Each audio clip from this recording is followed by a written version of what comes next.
nih Nadia udah berada di luar kota Jakarta. Kota Jakarta itu tuh kota yang sumpek dan macet banget. Gak kayak sekarang nih, coba Sobat Bumi lihat. Wow, di sekeliling Nadia pemandangannya hijau semuanya. Ayo tebak, penasaran nggak Nadia lagi ada di mana? Yap Sobat Bumi, tepatnya sekarang Nadia lagi berada di Desa Sendang Sari, salah satu desa di Garut. Nah, di desa inilah banyak banget Sobat Bumi yang punya aksi dan peduli banget sama yang namanya kelestarian lingkungan. Mau buktinya? Penasaran? Kalau gitu kita langsung saksiin aja episode yang satu ini.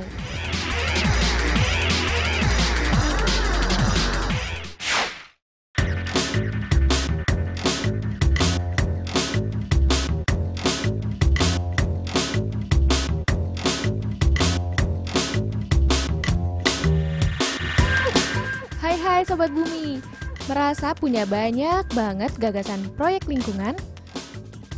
Atau jangan-jangan sudah punya proyek yang sedang berjalan? Bingung ingin ekspansi proyek lingkungan dan memperluas jejaring? Sobat Bumi, ikutan deh ajang kompetisi e-idea yang digagas oleh British Council dengan Lloyds Register Quality Assurance atau LRQA. Yep, kompetisi yang mengusung tema e-idea for Sustainable Communities ini tahun lalu berhasil meloloskan beberapa proyek lingkungan anak muda Indonesia dari berbagai kategori. Kategori efisiensi energi, desain berkelanjutan, transportasi, dan pengelolaan limbah. Masing-masing kategori meloloskan pemenang dari proyek startup atau pemula dan step up atau lanjutan. Oh iya, kompetisi ini berlangsung di 7 negara Asia Pasifik, yaitu Indonesia, Australia, Tiongkok, Jepang, Korea Selatan, Thailand, dan Vietnam. Penasaran kan dengan proyek pemenang e-idea Indonesia? Saksiin ya episode kali ini.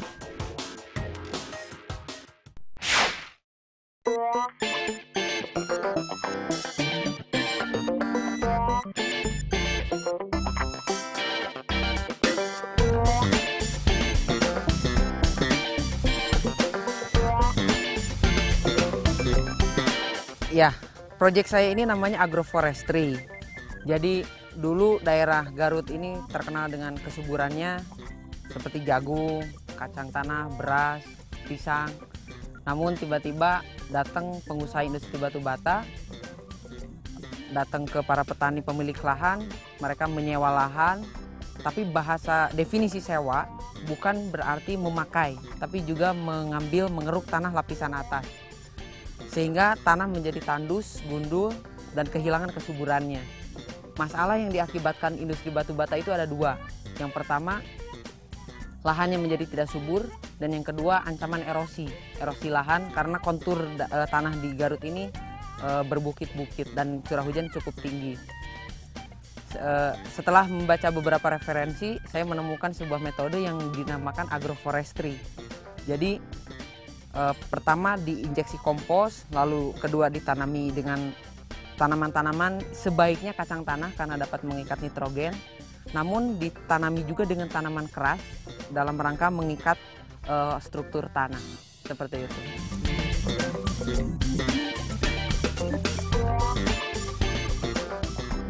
Jumlah industri batu bata sangat banyak. Saat ini pun kalau bertanya ke pemerintah daerah cukup sulit mengidentifikasi karena mereka skalanya skala mikro. Jadi mereka bisnis-bisnis kecil namun sangat banyak jumlahnya dan mereka berpindah-pindah dari satu ladang ke ladang lain ketika udah selesai.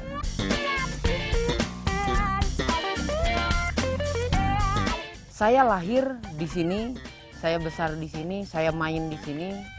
Saya tahu dan kenal betul wanginya udara sini, gemburnya tanah sini, jernihnya air di sini. Saya main di sini, bermain lumpur di sini, main layangan di sini. Saya berjibaku dengan teman-teman di sini dan tiba-tiba tanah yang tempat saya bermain ini, kebun-kebun ini rusak. Makanya saya harus melakukan sesuatu. Meskipun saya bukan ahlinya, saya lebih mengerti akuntansi daripada pertanian. Tapi saya mencari berbagai macam referensi dan akhirnya ketemulah agroforestry ini. Apapun, pokoknya saya harus memperbaiki, ini adalah tanah saya. Kalau kata lagu, the place where I belong gitu ya. Jadi disinilah tempat saya berasal. Ya saya harus melakukan sesuatu untuk tanah.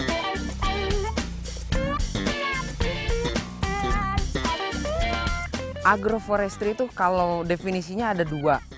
Satu agro, dua forest. Kenapa agro? Karena ditanami tanaman produksi seperti jagung, kacang-kacangan, padi atau apapun itu. Forest karena ditanami tanaman keras, pohon keras, pohon kayu. Jadi dalam satu lahan agroforestry terdapat mekanisme tumpang sari yang menjadi sarinya adalah tanaman-tanaman produksi dan yang menjadi tumpangnya adalah tanaman keras. Sehingga dalam satu lahan ada dua pohon yang saling menguntungkan untuk lahan.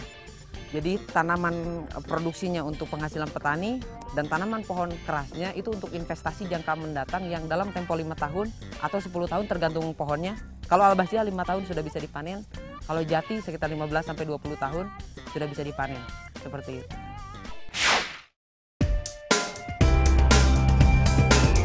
Ini yang namanya tanaman jagung. Sobat Bumi, udah tahu kan sedikit tentang proyeknya? Nggak lengkap nih kalau kita nggak saksiin proyek rehabilitasi lahannya. Kita saksinya di segmen Kulak-Kulik yang satu ini.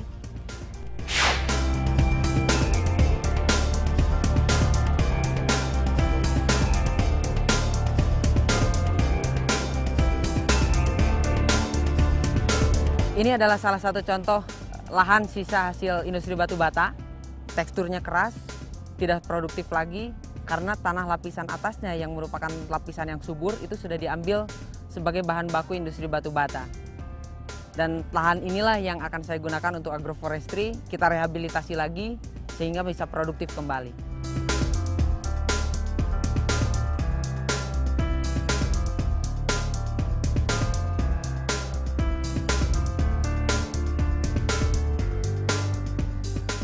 Sobat Bumi, ini adalah lahan yang rusak akibat industri batu bata. Inilah lahan yang akan saya garap, kita rehabilitasi dengan metode agroforestry. Langkah pertama adalah injeksi kompos.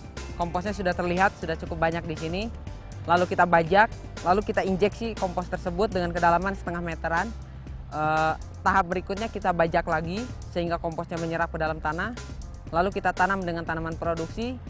Dan terakhir kita tanam dengan tanaman-tanaman keras. Mau tahu prosesnya seperti apa? Ikuti saya.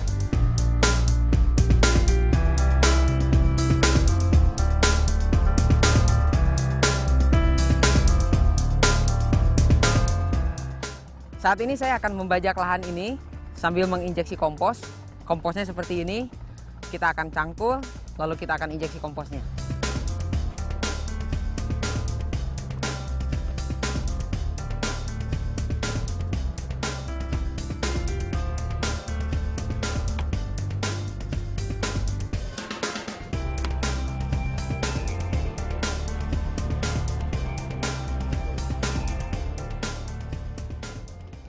Sobat Bumi, ini adalah kompos yang dibuat dari kotoran kambing, kotoran domba, dan dicampur dengan limbah pertanian seperti jerami. Sudah siap diinjeksikan seperti tadi.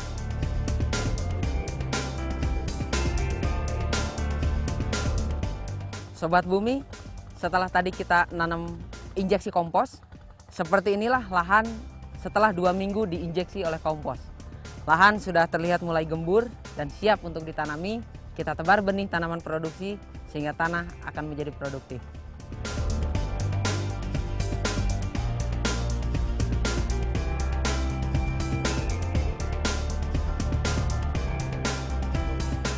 Sobat Bumi, inilah lahan yang sudah kita injeksi kompos, kita bajak dan kita tanami dengan tanaman produksi jagung.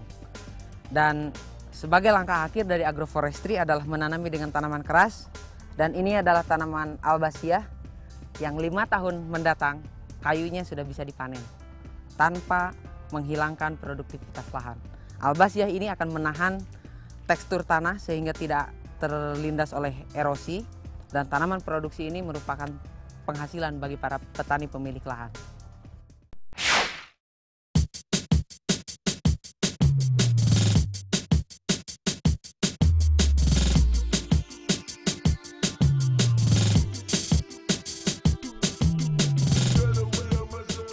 Sobat Bumi, oke banget ya proyeknya Anton. Top banget, masih muda sudah punya semangat tuh membangun lingkungan daerah asal.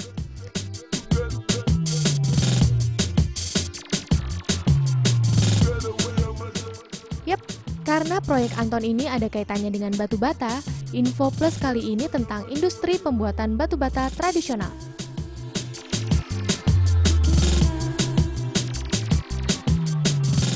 Pemilik industri batu bata di Garut awalnya menyewa sebidang tanah produktif milik warga.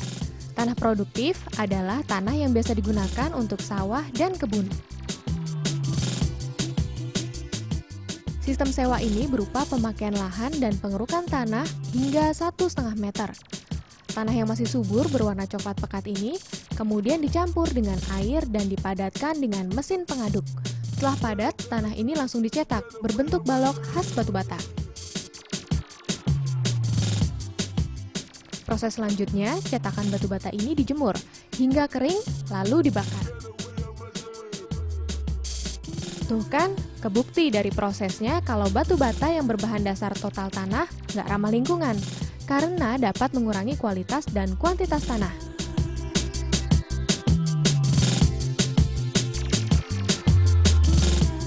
Sobat Bumi, sebenarnya sudah ada juga tuh proyek batu bata yang lebih ramah lingkungan. Batu bata yang dihasilkan berbahan limbah. Proyek Universitas Muhammadiyah Malang berhasil membuat batu bata dari limbah padat hasil industri agro atau pertanian dan industri knalpot.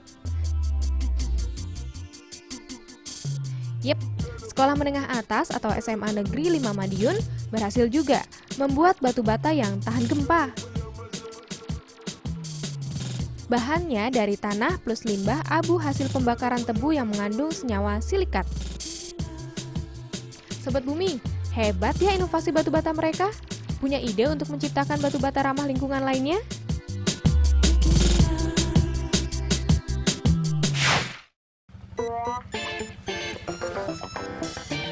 Sobat Bumi, udah kebukti kan serunya dari Project Anton ini, tapi belum sampai ke final end-nya nih.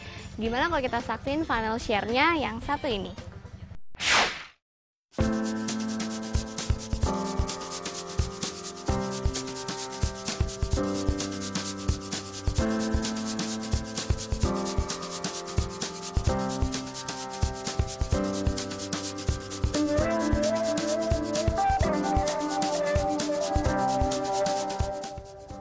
Saya kuliah di STAN, Sekolah Tinggi Akuntansi Negara, jurusan administrasi perpajakan.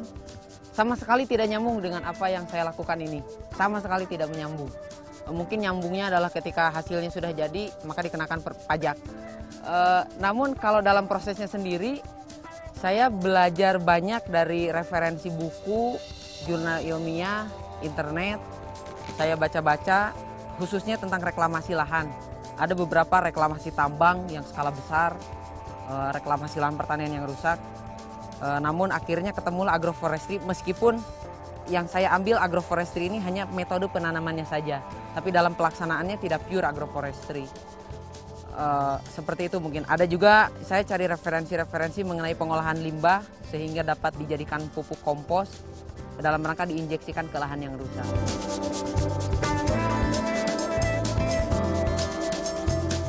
Tahap awal ketika saya membuat pilot project ini, agroforestry ini, saya mengaplikasikan metode pada satu lahan kecil, tapi rusak gara-gara industri batu bata. Pada saat itu saya meng-hire pekerja saja sebetulnya, jadi saya bayar mereka. Namun ketika proses itu berlangsung, karena ini sesuatu yang baru, banyak yang nanya-nanya ke saya, dan saat itulah tim itu berdatangan. Ada para pemuda, ada juga para petaninya. Mereka bertanya-tanya, saya kasih tahu sehingga mereka mau terlibat. Para pemilik lahan yang mereka awalnya senang mendapatkan tawaran sewa lahan dari para industri batu bata. Mereka senang karena mendapatkan uang dadakan. Ada yang berjumlah 5 juta, 7 juta setengah, atau berapapun itu tergantung jumlah luas lahan mereka. Mereka senang mendapatkan uang dadakan tanpa mereka harus bekerja.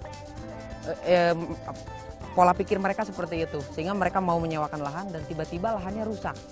Nah, saat itulah mereka mendapati lahan mereka rusak. Saya akhirnya menawarkan metode ini kepada mereka, mengedukasi secara perlahan-lahan, Lalu bersama-sama mereka, bersama-sama para pemilik lahan, kita membajak lahannya, lalu menginjeksi kompos, menanami lahan. Biasanya saya menanami pohon keras dan menitipkan pohon itu. Kalau hasil produksi lahannya sendiri itu pure buat mereka, namun untuk pohonnya itu biasanya bagi hasil, tergantung kesepakatan, ada yang 40%, 60%, ada yang 50-50%, tergantung kesepakatan dengan pemilik lahan. Namun yang saya harapkan adalah mereka menggunakan metode ini, karena metode ini merupakan metode yang paling efektif mengembalikan kesuburan lahan. Luas lahan yang sudah bekerja sama dengan saya cukup banyak, mungkin puluhan hektar di sekitaran Kampung Sindang Sari ini. Hampir seluruh sekampung Sindang Sari udah menggunakan metode ini. Kondisi lahannya memang sangat rusak, namun yang paling sulit adalah meyakinkan mereka bahwa ini adalah metode yang baik. Dengan metode saya ini, cukup dengan 6 kali masa tanam kacang tanah, itu lahan akan bisa kembali subur. Nah, lahan-lahan yang sudah melakukan agroforestry bersama-sama saya dan para petani juga, saat ini sudah bisa dilihat lahan ini sudah penanaman yang ke-7. Ya, ini musim ke-7 dan seperti ini hasilnya. Meskipun memang bonggol jagungnya tidak terlalu besar, produktivitas lahannya belum sekembali normal, tapi setidaknya hasilnya sudah bisa terlihat. Banyak lahan yang kembali subur, kembali seperti kondisi semula. Meskipun masih jauh dari kondisi awal sekali sebelum lahan ini masih produktif.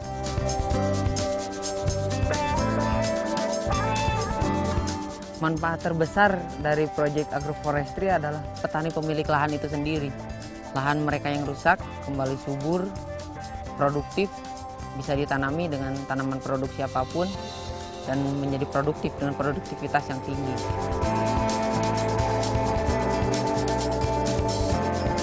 Keinginan saya sebenarnya adalah industri batu bata ini masuk ke jenis galian C, tambang galian C. Atau tambang galian jenis apapun lah, terserah pemerintah. Jadi para pemilik industri batu bata memiliki kewajiban mereklamasi lahan mereka. Jadi itu menjadi win-win solution. Para petani pemilik lahan tetap bisa mendapatkan lahannya kembali subur, dan industri batu bata tetap bisa mengambil tanah lapisan atas sebagai bahan baku mereka. Itu sebetulnya keinginan saya. Jadi ada jaminan kelangsungan yang sustainable dari industri batu bata ini terhadap lahan pertanian yang ada di sini, dimanapun.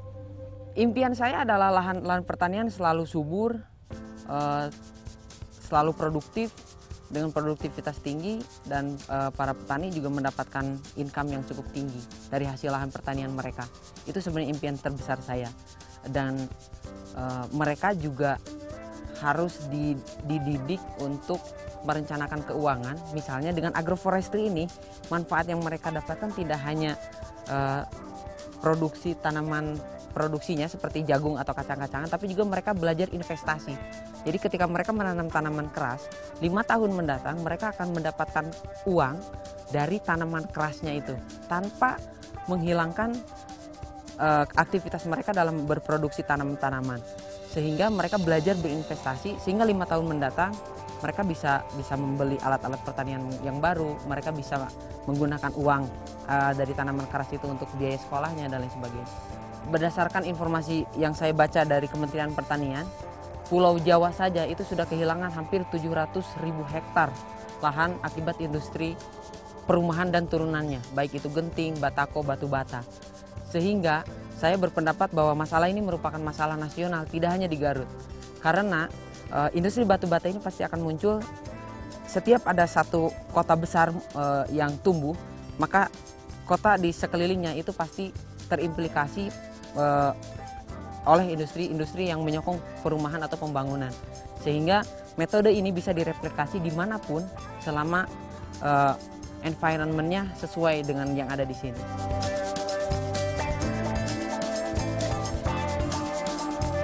Oke Sobat Bumi, ini adalah dunia kita, ini adalah bumi kita, ini adalah alam kita. Selangkah sekecil apapun untuk bisa menyelamatkan bumi ini harus kita lakukan. Misalnya ketika kita belanja ke toko, supermarket, kalau misalnya kita bisa menolak kantong plastik, tolaklah. Kalau misalnya kita mau menggunakan makanan, gunakanlah makanan itu seefisien mungkin. Kalau misalnya kita mau menggunakan energi, gunakanlah energi itu seefektif mungkin. Apapun langkah kecil kita itu bisa menyelamatkan bumi ini. Dimanapun, kapanpun, berpikirlah untuk jangka panjang, karena siapa lagi yang akan memelihara alam kita kalau bukan kita sebagai penghuninya. Sobat Bumi, seru banget nih ya proyeknya Anton. Gimana kalau kita tantang dia seputar agroforestry dan batu bata? Kira-kira dia bisa nggak ya jawab pertanyaan kita di segmen Quick Challenge yang satu ini?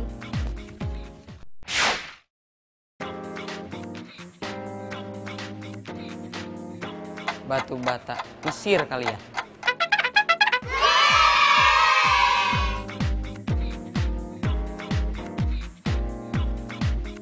Proses pembuatan batu bata, kalau yang zaman dahulu tanahnya itu diolah sedemikian rupa sehingga menjadi tanah liat, lalu dicetak sesuai ukuran yang diinginkan, dikeringkan di bawah sinar matahari kemudian dibakar. Kalau sekarang yang proses pembuatan tanah liatnya itu dihilangkan, masuk ke mesin, dicetak, dikeringkan dan dibakar.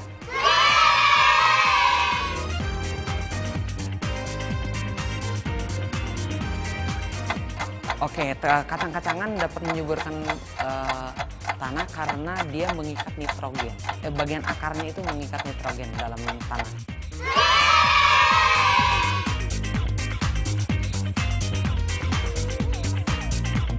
Tergantung varietasnya, antara 4 bulan, 6 bulan, bahkan ada yang 8 bulan.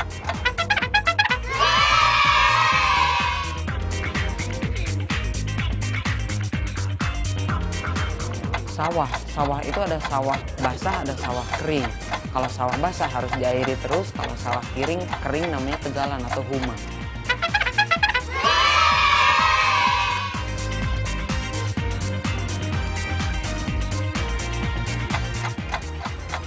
Saya tidak tahu.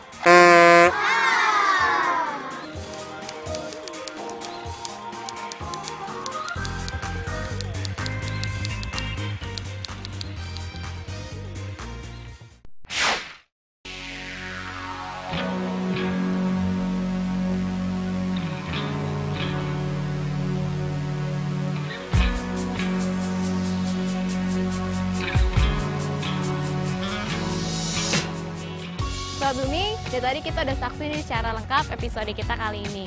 Hikmahnya nih ya, kalau kita mau melakukan industri pengolahan batu bata yang harus mengambil lahan pertanian yang produktif, harus ada tanggung jawabnya juga dong untuk merehabilitasi lahan yang sudah rusak tadi. Seperti proyeknya Anton ini tentang agroforestry. Jangan lupa ya, saksikan terus Bumi ke-1 setiap hari Minggu jam 3:30 sore hanya di Dai TV. Nah, buat Sobat Bumi nih ya yang mau kirim email atau kirim pesan, bisa kirim ke bumiku1@daitv.co.id. Dan jangan lupa follow Twitternya di Bumiku1. Bumiku1, lestarikan selalu. Dadah!